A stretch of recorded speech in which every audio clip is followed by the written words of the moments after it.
A court in New York has found the American singer R. Kelly guilty of sex trafficking and racketeering. R. Kelly, the R&B singer, convicted of racketeering and sex trafficking charges after years of allegations that he used his fame and influence. R. Kelly was found guilty of 8 counts of violating Mann Act or trafficking women across state lines for sex and 1 count of racketeering for criminal conduct, including the sexual exploitation of children for forced labor, following a month-long trial with explosive testimony from former employees and partners of the singer. These are the key facts. After 2 days of deliberation, the federal jury, made up of 7 men and 5 women, found Kelly guilty of all 9 charges Monday, according to the multiple reports. R. Kelly was tried in federal court in New York, pleaded not guilty to all charges last year, and denied all sexual abuse and misconduct allegations. Lead prosecutors argued throughout the trial that Kelly was a predator who used his fame to entice victims and coerce them into sexual acts with him, and created a criminal enterprise system made up of bodyguards, managers, personal assistants, and drivers who helped him get away with it. 1 woman and 1 man that testified against R. Kelly said he promised them a chance to kickstart a career in music, but were pressured by him into sexual acts instead, according to Vulture. 6 witnesses said they had at least 1 sexual encounter with R. Kelly while they were underaged, with 1 accuser who identified himself as Jendo, saying the singer would fly her across the country so they could hook up. Former member of R. Kelly's entourage also testified, including Demetrius Smith, who said he bribed a woman at a local welfare office with $500 to create a fake ID so that the 27-year-old R. Kelly could marry 15-year-old singer Ayala Houghton.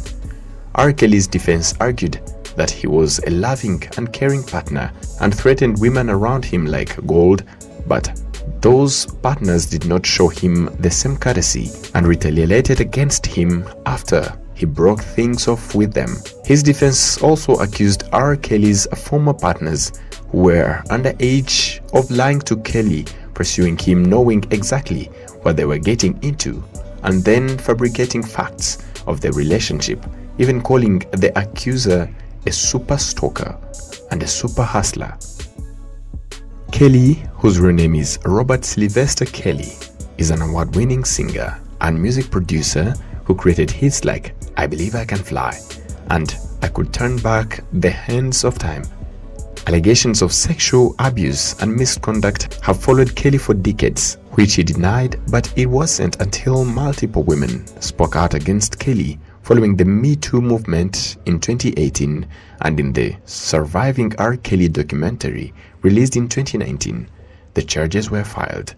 The U.S. District Court of Chicago in the Eastern District of New York filed separate federal charges against the singer in 2019 and 2020, respectively. In rendering its verdict today, the jury delivered a powerful message to men like R. Kelly.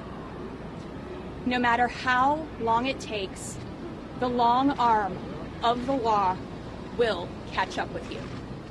And Kelly was arrested. However, the New York trial was delayed multiple times due to the pandemic. Prior to the trial, prosecutors asked him to admit new evidence against Kelly, including an allegation that Kelly sexually abused a 17-year-old boy who he met at McDonald's in Chicago in 2006 and videotaped the boy having sex, and new videos for the jury duplicated Kelly's physical and verbal abuse of an 18-year-old woman who he believed stole him. The new evidence was presented during the trial, with the boy coming forward as one of the testifiers against R. Kelly. A surprising fact: R. Kelly went to trial in Chicago in 2008 over charges of child pornography, specifically an allegation of creating a 27-minute sex tape with an underage woman.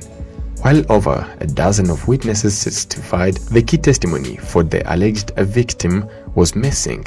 The jury ultimately decided to acquit Kelly of all charges, according to the New York Times. What to watch out for?